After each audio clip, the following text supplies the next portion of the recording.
Hammaga salom do'stlar, sizlar bilan Tradeway kanali. Bugungi videoroligimizda biz sizlar bilan Pocket Option saytida savdo qilib pul ishlash haqida gaplashib o'tamiz. Demak, bundan oldingi videorolikka bilasizlar, biz videoda $5 sarmoya kiritib $67 gacha ko'targandik. Bugun balansimizda ko'rib turganinglardek $500 bor. Bugun balansimizdan 5% summalarni qo'yib, сделкаlar ochib pul ishlashga harakat qilamiz. Ya'ni video davomida $50-100 ishlasa yetadi. Ya'ni boshida kirishinglar bilan o'zingizga maqsad qo'yib qo'yishinglarni tavsiya etaman. O'shanga yetganinglardan keyin bemalol sizlar chiqib ketib pauza qilishinglarni tavsiya etaman. Demak, ko'rib turganinglardek AutoCAD OTC valyuta birligidamiz. Biz hozir bu yerda ko'rishinglar mumkin. Понижающий trend bo'lib kelgan, ya'ni bozor pastga tushib kelgan va ko'rishinglar mumkin. Bu yerda уже trendini o'zgartirgan. Biz 1 daqiqaga tepaga qarab сделка ochsak bo'ladi. Bu yerda ko'rishinglar mumkin, bitta qizil сделка chiqqan, pastga bizga bozor tushishi haqida ma'lumot bergan, lekin ko'rishinglar mumkin bozor tepaga qarab ketyapti. Mana oxirgi holatda ham bitta mana qizil svicha bizga chiqqan va ko'rishinglar mumkin yana bozor bizga tepaga qarab ketyapti. Demak, сделкamiz yopilishiga 40 soniya bor. Сделка bo'limini ochib, biz videoni tezlashtirib natijani kuzatamiz. Mana ko'rishinglar mumkin, сделкamiz yopilishiga 5 soniya qoldi. Bu сделкamiz bizga 100% lik plusga yopiladi. Ko'rib turganinglardek plusga yopildi. Biz bozorni uzoqlashtirsak, biz trendga qarab сделка ochib, ko'rib turganinglardek birinchi plusimizni уже qilib oldik. Demak, biz $21.25 чистый прибыль oldik. Ko'rib turganinglardek bu yerda bizning bitta уровень сопротивлениямыз bor edi. Keyingi уровень сопротивлениямыз bu yerda уже buni likvidnessini oldi bozor. Keyingi harakat mana bu yoqqacha bo'lishi mumkin. Keyin mana shu liniyani ko'rishimiz kerak. Mana shu liniyadan bozor pastga qarab yurib ketsa, biz pastga qarab сделка ochsak bo'ladi. Agar badani bilan yurib svicha shu liniyadan tepada yopilsa, biz bemalol yana tepaga keyingi liniyagacha сделка ochsak bo'ladi. Kelinglar, liniyamizga borguncha biz boshqa valyutning paralarni ko'ramiz. Boshqa valyutning paralarda qanaqa holat borligini ko'rishimiz kerak. Bu yerda 1 daqiqaga pastga qarab сделка ochib qo'ysak bo'ladi. Bu yerda ko'rib turganinglardek bizning уровень сопротивлениямыз bor. Уровень сопротивлениyaga tegib bozor pastga qarab yurib ketish kerak. Demak, agar bunga tegmasa, keyingi уровень сопротивлениямыз bizda mana mana bu bo'ladi. Ko'rib turganinglardek уровень сопротивлениyalar yaqin orada ko'p, o'shaning uchun biz sal kutishimiz ham kerakdir, lekin bu сделкamizni biz holatini ko'rishimiz kerak. Demak, bu yerda koridor bo'yicha harakatlanyapti bozor. Bitta mana mashininaga tegan, ko'rishinglar mumkin pastga tushgan, likvidnessini olgan va pastga tushgan. Bu yerda katta impulslar bilan bozor yana tepaga pastga harakatlanyapti.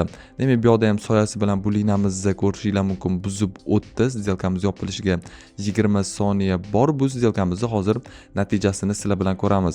Aytib o'tgandek, bizning уровень сопротивлениямыз bor edi. Shu уровень сопротивлениyaga asoslanib biz сделка ochdik va сделкamiz yopilishiga 7 soniya qoldi. Hozirda bizga сделкamiz plus tarafga qarab yuryapti. Oxirgi soniyalarda ko'rishinglar mumkin. Oxirgi sekundda bizning сделкamiz minusga qarab ketdi. Agar 2-3 sekund kechira ochganimizda ko'rib turganinglardek bizning сделкamiz plusga yopilgan bo'lardi. Endi biz martingale strategiyasi bilan $55 bilan hozirgi minusimizni qaytarib olishimiz kerak. Buning uchun yana pastga qarab сделка ochsak bo'lardi, lekin ko'rib turganinglardek уже koridor bo'yicha harakatlanyapti bozor. O'shaning uchun bu valyutning parada ham sal opasniy сделкаga kirishimiz. Agar 5-10 sekund kechira ochganimizda bizning сделкamiz 100% lik plusga yopilardi. Demak, keyingi valyutning paramizdagi holatni ko'rishimiz mumkin. Bu yerda ham bizning уровень поддержка va уровень сопротивления liniyalarimiz bor. Kelinglar, bu liniyalarni ham sizlarga chizib ko'rsatib beraman. Maksimalniy va minimalniy liniyalarni ko'rishinglar mumkin. Bu yerda bozor o'zini strukturasini hali saqlab turibdi. Kelinglar, biz bu yerda tepaga qarab сделка ochib qo'yamiz 1 daqiqaga. Nega desanglar, уровень сопротивлениyaga tegdi. Bundan oldin mana bozorning eng minimalniy liniyasi mana shu bo'lgan va bozor bu liniyani buzib o'tib, boost liniyasini hosil qilgan. Hozir bizga svicha ozgina tepaga yurib berish kerak. Undan keyin понижающий trend bo'yicha bozor yana bizga harakatlanish kerak. Demak, сделка bo'limini ochamiz. сделкamiz yopilishiga 35 soniya bor. Biz videoni tezlashtirib natijasini kuzatamiz.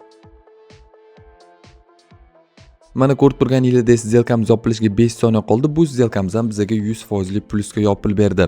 Bundan oldin $25 minus qilgandik. Ko'rib turganinglardek bizga чистый $50 foyda berdi. Ya'ni $25 biz foydaga chiqib oldik. Demak, balansimizda $546 bo'ldi. Biz bitta minus сделка, ikkita plusli сделка sizlar bilan birgalikda videoni davomida ochdik. Demak, balansimizda $546 bo'ldi. Aytib o'tgandek, уровень поддержкasiga tegdi bozor va impuls bilan yaxshigina bizga tepaga qarab yurib berdi. Agar men bu liniyadan linadan yana bozor o'zini holatiga qaytmasa, ya'ni pastga tushmasa, keyingi lina уровень сопротивления bo'ladi. Har doim aytib o'taman, eng yaxshi analiz bu texnik analiz bo'ladi. Xuddi shunaqa уровень сопротивления, уровень поддержкалariga teganda sizlar сделка ochsanglar, sizlarning сделкanglar 95-98% plusga olib kiradi. Demak, kelinglar boshqa valyutniy paralarni ko'ramiz. Boshqa valyutniy paralarda qanaqa holat ketyapti? Mana bu yoqda ham xuddi shunaqa уровень поддержка va уровень сопротивления bor. Bu yoqda уровень поддержкani bozor ozgina proboy qilgan va proboy qilib ko'rishinglar mumkin. Bozor yana o'zini holatiga qaytgan, ya'ni tepaga qarab yurib beryapti. Demak, bu yoqda biz ozgina kutishimiz kerak. Keyingi liniya уровень сопротивления bo'ladi. Bu liniyagacha borishga bozor hali ancha qiynaladi. Bu yoqda ko'rib turganinglardek, ungacha 2-3 ta liniyalar bor. Shu liniyalardan ham bozor atkat olishi mumkin. Bu valyutniy parani ham o'tkazib yuboramiz. Boshqa valyutniy paraga o'tishimiz kerak. Bunda ham понижающий holatda bor. Bizga mana shu уровеньgacha tushib berishi mumkin. Ko'rib turganinglardek, bu yoqda повышающий trend bor edi. Bozor tepaga qarab harakatlanayotgandi va strukturasini buzdi. Bu yoqda minimumni buzib, bozor pastga qarab ketyapti. Demak, bu yoqda biza 1 minutga ham pastga qarab ochib qo'ysak bo'ladi, lekin 1 minutlik sal opasniyroq bo'ladi. 2 minut, 3 minutga biza bemalol pastga qarab сделка ochib qo'ysak bo'ladi. Mayli, bu yoqda biza bitta risk qilamiz. Agar switch ochilganda pastga qarab сделка ochganimizda ko'rib turganinglardek, bozor yana bizga pastga qarab yurib beryapti. Bu yoqda bizning bitta liniyamiz bor. Bu liniyani proboy qiladimi yo'qmi, shuni kutishimiz kerak. Agar badani bilan proboy qilsa, keyingi liniya mana bu liniya bo'ladi.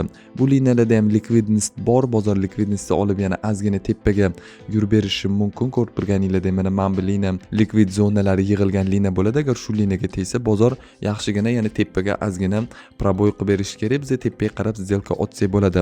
Ko'rib turganinglardek, mana уже bu liniyamizda bozor bizga proboy qildi. Bu liniyadagi likvidnostlarni yechdi. Kelinglar biz tepaga qarab $25 ga сделка ochib ko'ramiz. Nimaga tepaga qarab aytib o'tganimdek, likvidnostni yechdi bozor. Bu yoqda ancha сделкаlar yig'ilgan, ancha likvidnostlar. Hozir bitta yoki ikkita switch bizga yashilga yopilib berish kerak, ya'ni bozor ozgina tepaga ham yurib berish kerak.